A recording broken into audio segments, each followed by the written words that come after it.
Yeah, we're going to go back to the big board. I didn't know where I was supposed to be, but here we go.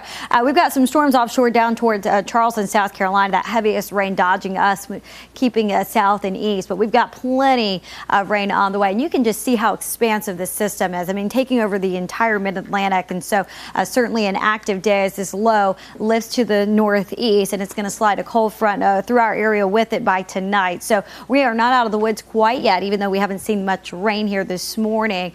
Models were a little overdone, but certainly we've had the winds, right? And so that's been impactful enough. Some showers right now working its way closer to Person County. And so we'll see some more develop here this afternoon. We've had a few damage reports over the last couple of hours. Those high wind damages bringing down trees and knocking out power, especially in the Sanford area where we saw some wind gusts up to 50 miles per hour. Down in Fayetteville, also seeing those high winds up to 45. So that's tropical storm force winds. You can see all the way down towards the Gulf Coast, where we've had just a number of high wind reports, the majority of them high winds and hail and even flooding. Charleston picking up over 3 inches of rainfall in just a matter of hours here this morning. That rain just sitting over that area for us. We're expecting to see some more rain as we move into the afternoon and evening. Hard to say exactly where that rain, the heaviest rain, is going to set up this afternoon, but winds are going to remain gusty, and we could even see a few isolated storms through the afternoon. Then we're going to be watching, all eyes on this. Does this pan out? It is all going to be about the instability that we're able to tap into. If we get the sunshine, I mean, game on potentially with some of these storms, as you can see, that could develop along this cold front. And so we'll be watching that closely. And so here is Futurecast at 10 p.m. Still a little active with our models, but then it'll start to clear on out of here overnight into tomorrow. Maybe a lingering shower close to sunrise tomorrow.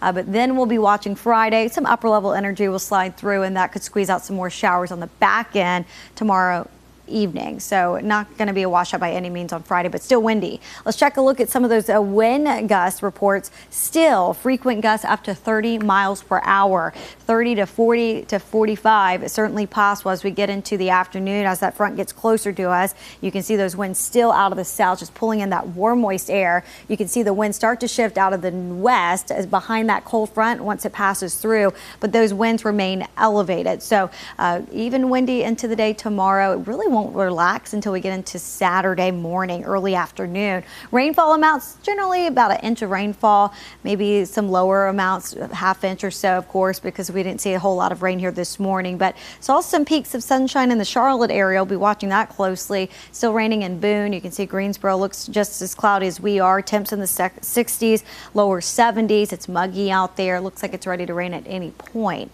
And so you can see just an active planner today. Strong storms possible as we get into the evening hours. 3 to 7 p.m. We'll be watching that radar certainly closely here. So still storm team alert day. Be mindful of that. As you can see, low 70s for us tomorrow. Still windy. We'll have a wraparound shower or isolated storm here on the back end there Friday evening during the evening commute. Not going to be a washout.